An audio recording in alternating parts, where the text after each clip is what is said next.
interesting learning experience. So I've asked them to spend a few minutes on our stage tonight to grace us with a couple of the lessons that they learned while they were there at Standing Rock. And I was just talking to my friend in the back, and he's like, you know, talk about service. Let's hear it for the service of our friends at Standing Rock. So I want to introduce Andrew and Cindy Lou and Trevor. Let's hear it, everybody. And thank you for coming to Wonderland in 2017.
My sister Gypsy would like to say a prayer for those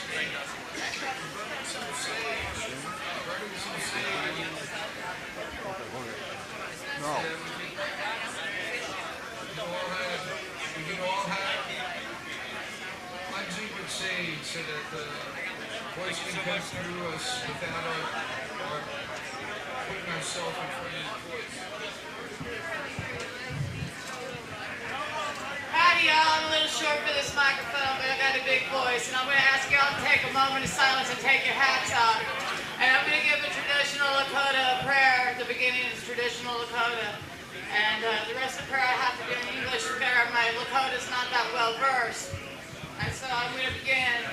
And if y'all would like to pray with me in whatever fashion is good for y'all, that would make me really happy because I've got a lot of brothers and sisters that are still in resistance camps around the United States, helping protect the water and the air for y'all. And so we pray for them today, and we pray for our brothers and sisters that are in jail and have gone to jail for protecting us. And we also want to pray too, I feel, for the people that are here and the good times that we're able to have because of the sacrifices that other people are making. So, this is my prayer. Oshiwanka Tonka. Aya Azul. I'm so nervous. To all my relations, may we keep our eyes open to see the truth. May we keep our throats open to speak with compassion. May we keep our hearts open to deal with love. And may we keep our ears open to hear the beauty and also be able to help people without judgment. And mitakiase washte, which means all my relations and thank you. Thank you.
Wow. Look at your beauty. Look at your shine.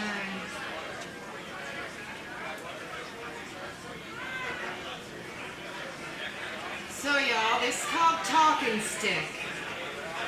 Talking I stick. sat many a night waiting for this stick to talk. Listen for One night, it began to talk. And everything that it told me was so sacred.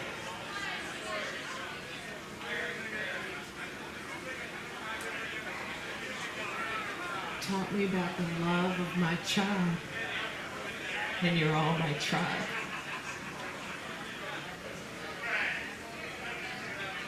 You weren't on that soil, but you were there in my listen up. spirit. Listen up.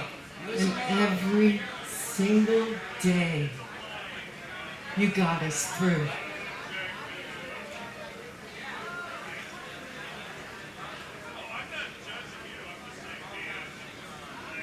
In the indigenous culture, they talk about their allies. We, every single one of us, we, and we are their allies because we are the people of the light. We are the people that pray and sing and bring joy and love. We are our tribe. We are the Baxters and we are wonderful. We are joyous and loving. Our roots run deep. These crystals that some of us carry shine some beautiful light. Our light is so many colors. We walk from so many different backgrounds, but we respect one another. We accept one another.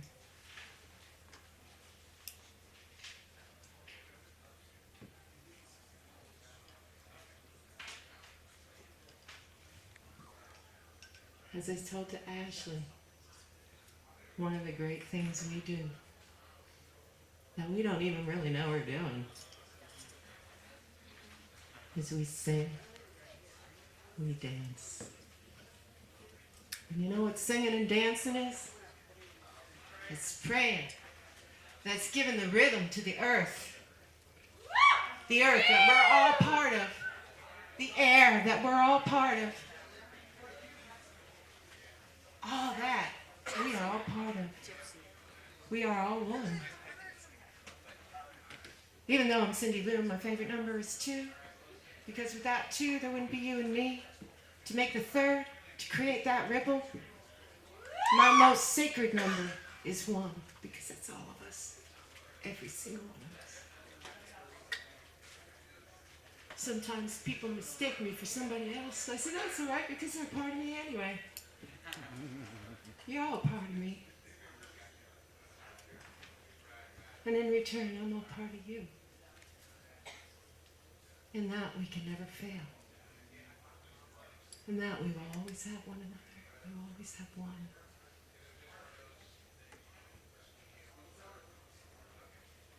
I spent many hours with this holy man from the Lakota tribe. And what I learned was we just speak a different song, but our song is all the same. And let that song come down. Grab it from those heavens. Let it come down. Let it come through you. Let it balance you. Let it fill your heart. And you know when you start hearing that from the heart. You know when you go into that moment. I love those moments. They're great. It's when we have that complete connection. So let's all connect tonight. So pull down that light. All those colors of that light. Let's dance, let's sing, and let's do our medicine. I love you.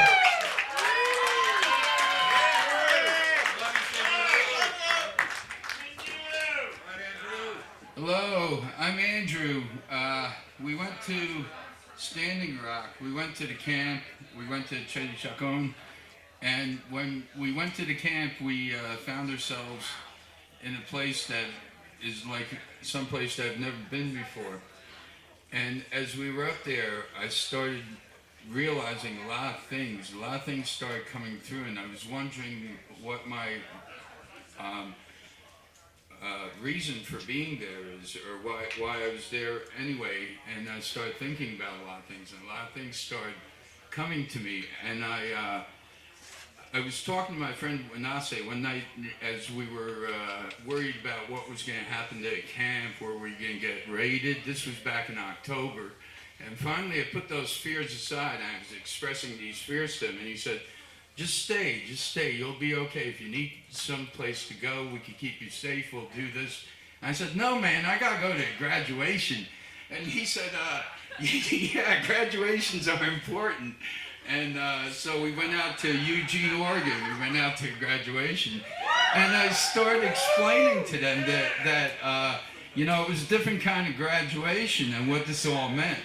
And as I was standing there, it started becoming clear to me that something's going on here. And I'm like, what is going on here? And if you know what was going on at Sacred Stone, there was a bunch of dreadlock hippie type people that had come. The bands, the Lakota 7 bands had come together for the first time in like 150 years or something like that. And they realized that this was coming together of the tribes to heal the earth. But then there's a vision that others will come. And we came, and people came from all over the world.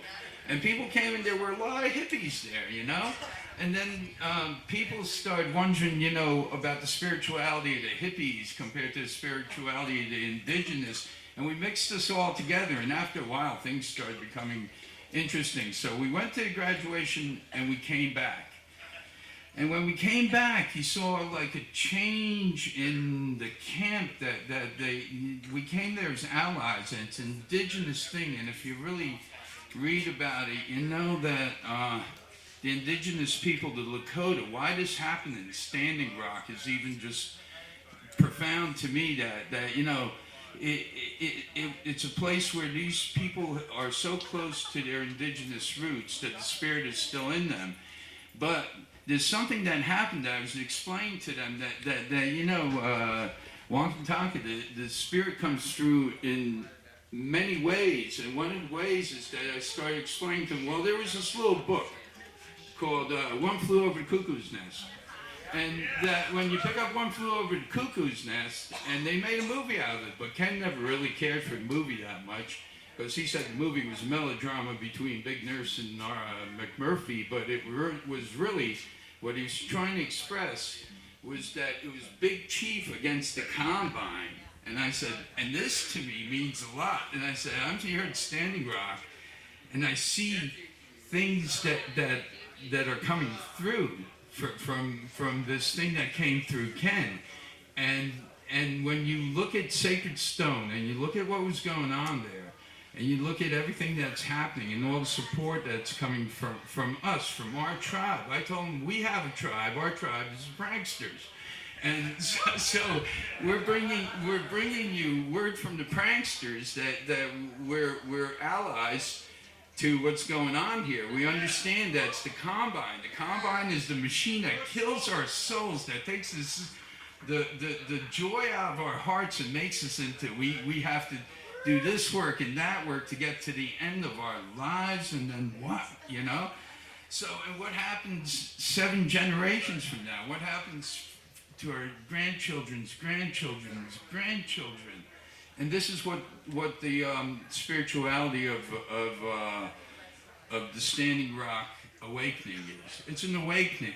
And when we got down to it, we went there as water protectors. And water is a common denominator. Mini Wachoni! And water is a common denominator. If you keep your water clean, you have a lot of consciousness about what you're doing in general. And if you don't, you're going to lead to a lot of bad things. So once we got this down, but as we started getting together with people down there, and they started realizing that something else was going on. It was an awakening in consciousness that was what we were praying for. It was awakening in consciousness for our brothers, the dapple workers. We love the dapple workers. We're worried about their grandchildren's grandchildren. You know, it's not that it's us and them, because this us and them crap just has to go away. So as this was becoming obvious to everyone in the camp, all of a sudden we start changing. So one day I'm in the dome, and this young man walks from Utah to Standing Rock, and he has a horse's tail. His name is Weehide. And Weehide walks into the dome, and he said he walked all this way praying and praying for the end of the pipeline, praying for this and that. And he walks in the dome, and all of a sudden there's a bunch of white people in there, and he was expecting a bunch of indigenous people, you know. So he said, and then it became obvious to him. He said, I walked here for all the indigenous of the earth, because we're all indigenous and we're all brothers and we're all one, and that's why I came here. He gave me this hat, and this hat is beaded by different tribes on his walk that walked up to Standing Rock, and so it became obvious that this was melting away, that all this was melting away, and I spread stories, and I tried not to get too much involvement into who we are, what we are. I feared the whole information network. But the thing is that back in 1964, there was a guy who took a bus, went to New York, went back to California, put vats of mind-altering substances that opened up a whole nation. And when you think about it, when you look at this whole Standing Rock thing, I proposed this theory to them, that maybe what was happening at Standing Rock and the way that it was happening would not have happened in this society the way it happened, and it'd be without that sort of influence or that sort of awakening in our culture. And I think that you guys, I love you guys, I love you. I know that there's a reason. We're here for a reason. That kept being repeated to me. The reason is simple. The reason is that we need to go on to the next level of consciousness as a species. We need to have an awakening. We need to drop this old crap that we've been toting around for the whole of civilization. And we have to love each other, and we have to really care about each other, and we have to stop bombing each other, and we have to stop polluting the water, and we have to stop cultural genocide on the indigenous people. This is all stuff that if we don't go past this level, we're not going to take this planet into a loving existence in the future. And this is what they all believe. When you get down to the core of it, this is what the vision was. The vision was that this awakening is going to happen, and it's happening now. And it's prayer, and I'm praying that I'm speaking in a good way, and I'm praying that I'm not doing anything that is disrespectful to my Lakota brother. I'm adopted Lakota, and you are now adopted Lakota. We are all one. We are all relatives. We're all relations. These barriers. My friend Wanase has a thing that he often talks about. He says, in life we walk with baggage. We carry the baggage over our backs, and we have our anger and we have our issues.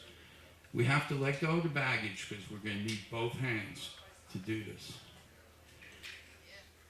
And this is the allies and the Lakota and all the people of spiritual basis that are praying for this awakening. This is the pranksters, this is the Lakota, these are the other people that are with us.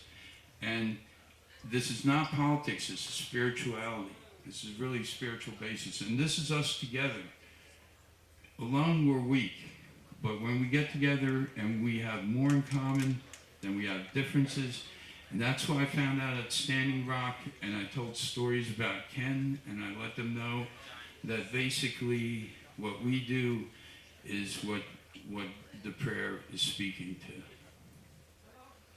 Yeah.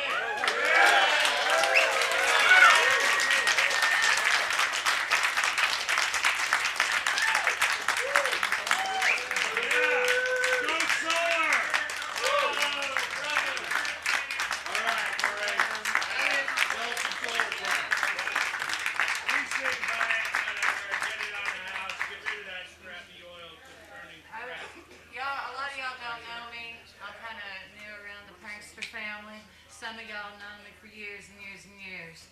And I would like to share with you a little bit about what I learned at Standing Rock. And then I'm not a real good public speaker when there are microphones in front of my face, but I met up with these cats here thanks to Sky, and we went to graduation with each other. And as soon as I stepped on their bus, I told them, and when I say as soon as I stepped on, I just slammed my bag down. They didn't even know me. They came and picked me up because of Sky. And I looked at him and I said, I'll be traveling with y'all for a while. And it freaked Wonderbread out. And he was like, well, we got to get to know each other first. I'm like, hey, okay. But I'll be traveling with y'all for a while. And we did, because I ended up going to Standing Rock with them. When we was on the ride from Portland to Eugene, they told me that they were coming back from there. I am an indigenous woman. I did not go there as an ally. I went there for my people. I'm Choctaw Nation and Cherokee Nation out of Oklahoma. And what the government was doing, which they've been doing for many years, is breaking treaties. Breaking treaties and breaking treaties. And they're so easy to step on those treaties that protect all my peoples, all my relatives in many colors of brown and white. Because to a lot of people's amazement, not all Native Americans are dark, dark brown. But anyway, so obviously the water is very important. I don't mean to make that as a sideline note. So they allowed me to travel with them. And Cindy Lou and Wonderbread taught me a lot on this travel. But the things that I saw, I could tell you all about the violence I saw with the police and Morton County and all that other stuff. But y'all already saw that because y'all was watching the internet, you know? And thank you for watching and being aware of what was happening for people there. But something that a lot of people don't realize is that shit there happens on a daily on the reservations across the United States. On a daily. I've been on the long walk with AIM, and for those who are not knowing, AIM is the American Indian Movement. It was started in the 70s, and started actually before that in the 60s, and they turned their name to AIM. Russell Means and Dennis Banks and Wounded Knee and John Trudell, all very good, strong brothers, and we walk with their tradition, you know. I do talk politics because that's what's killing my people.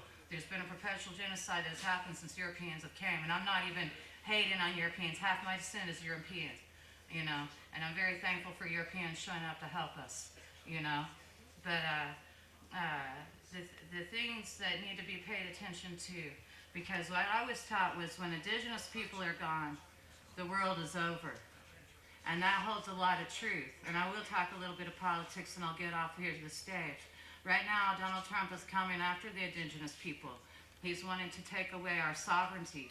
He's wanting to take away our land that we've been allotted. And a lot of people are underneath confusion. They think, oh, that's tribal land. No, it's federal government land. We're all POWs, and we all have a CDIB card that is a POW number. Anyway, I don't mean to say I'm venomous. Anyway, so basically what I'm hoping to see happen is the American Indian Movement is going to be walking into Washington, D.C. July 15th. And they kind of set me up on a political prank, which is kind of weird. But I asked Dennis Banks and I asked Uncle Wounded, because there's a couple of brothers that are still alive that were founders of the American Indian Movement, for the permission to talk about this. They're going into Washington, D.C. July 15th. They actually get there July 9th, but they're planning on lobbying with senators and congressmen, and they asked me to set up those appointments to lobby. Now, with their blessing, and it's not an American Indian Movement thing, but I've gotten the blessing from the American Indian Movement. On July 21st, I asked my brothers and sisters to come and come with us.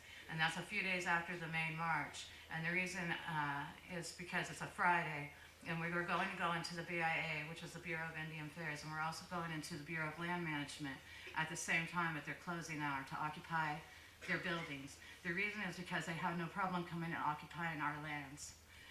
And they're the spearheads. The BIA is the spearhead of perpetual genocide that's been going on the reservations. I had to go on a walk with one of my brothers that was shot down on the street just a couple of weeks ago by the BIA over on Pine Ridge Res. Anyway, the BLM, they do a lot of good things, true that, but they also sign off on a lot of the paperwork for coal mining, uranium mining, gold mining, silver mining on native land. And with that, they leave a lot of poison behind.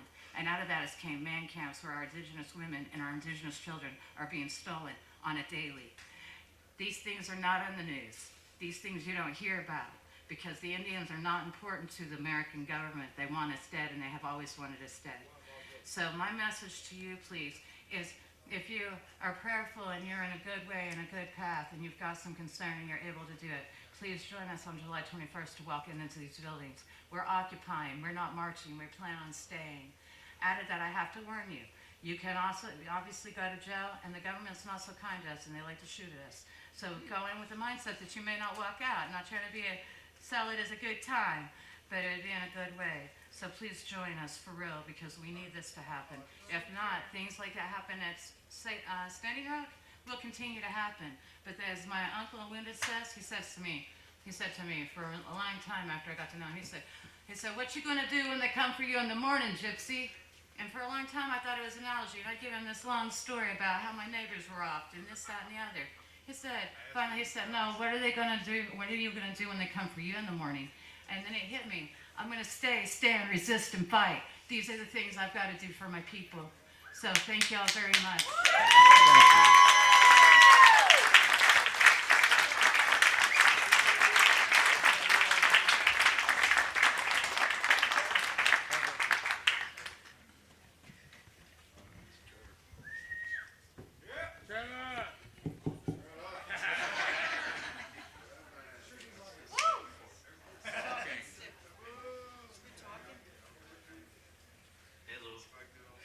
Hi, Trevor.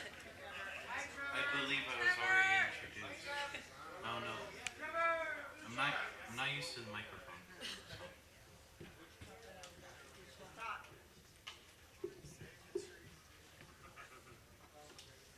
Throughout, by pure coincidence, being born under the parenthood of these two lovely folk over here, it led me to an extravagant journey throughout my life, my younger childhood, to experience all you pranksters that had such an impact on me and all of us and everybody. And through this, learned a lot. I don't know how to say it though. Love you, Trevor. But we went to Standing Rock, and there we stood on the rock. And those 6 months of the winter in North Dakota, not all of it was winter, there was spring and there was fall too. But camping out there and becoming one with the people that were there and learning all this, from there being 2,000 people there when we first arrived to there being 13,000, and then another 2,000, then another 13,000, and then only a few hundred, and then in the end, 46. And I saw how some of the most warrior-hearted people went there. And even them, they were chained. That in this society, in this culture we live in, where you have your responsibilities to fulfill and these guidelines set for you and whatnot, then you have that chain on you, which holds you back from being who you are and doing what you choose to do and the way you choose to live. It holds you in the most secretive manners where you don't even notice that you're chained. And it takes people to break the chain. You gotta break the chain to be free and to truly evolve as humans, to understand love and compassion and caring and living together. We love you, But Trevor. I saw how the people there at the camp, they ran away. They all ran away because they were afraid of what would happen if they truly did break the chain. Because you don't know what happens when you're unchained. Are you going to walk over to a place you've never been before, and then you don't know what will ever happen there. I don't really know what to say or how to say it. You're great, Trevor. You're awesome, brother. But I will say is that stand strong to who you are and don't let yourself be chained. Everything you do, break it. Don't be there. Don't do it.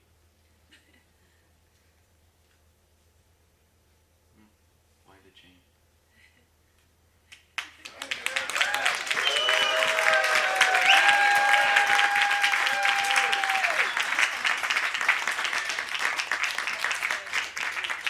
And that goes for the younger generations coming to my generations, because when you're born on this earth, you have no chain. So, to the generations, don't ever let yourself be captured and chained.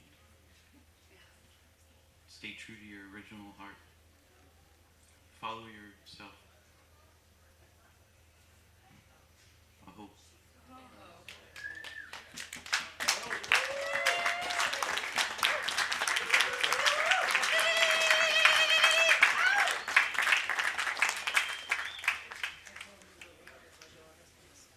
Turtle, can you come up here?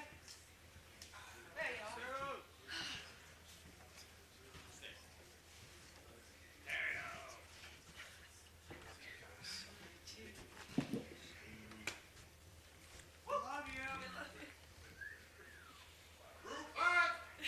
Everybody. This is hope. This is what people can do when they choose to stand together. This is what it means when you open up your heart and you actually stand with your neighbors and try and make something beautiful come together. I want to thank all of you for coming out here tonight. I want to thank Chris, Wizard. I love you and I appreciate you. And thank you for having us all over for a little party tonight. So we have a little something to give to Turtle. And it came to us that this is the deserving one to hold on to this artifact for all of us. But he needs to cherish this for his daughter. There were young women that started this movement, and they ran across the country. And in the prize to wait, you know, you got to sign your poster, right? So these 7 young women, or however many we got, have signed this poster. And it's a poster with Sitting Bull. We went to the conference as we were in the parking lot fixing our bus. We went to the conference and we heard a lot of good things at the conference. And the 7 young ladies that started the water protection movement. Bobby Jean was the first one. This started from not like the council or the elders, and when you hear stuff about a lot of politics, I'm not going to go into detail and make this longer, but the thing is that there's a lot of things that you hear that isn't the way it went down. Bobby Jean, the people who started the movement started from the youth, and they got the message. Older people, I'm older, I tell people, don't believe half the shit I say because I've been brainwashed for 60 years, man. And I don't know if the stuff coming out of my mouth is true and spiritual, and I have to question myself on a daily basis. But these young ladies that started the whole thing that the world was watching, they happened to be at this conference. I poked Cindy, I said, take that poster over and have them sign it. So that's the thing. Thank you very much. Thank you. Let's hear it for hope, everybody. Hope Hope for everybody. Standing Rock, Andrew, Cindy, Trevor, thank you. No one knows what an Andrew is at Standing Rock. It's a Wonderbread. Hey, we have John Welton coming up onto the main stage. And I'm also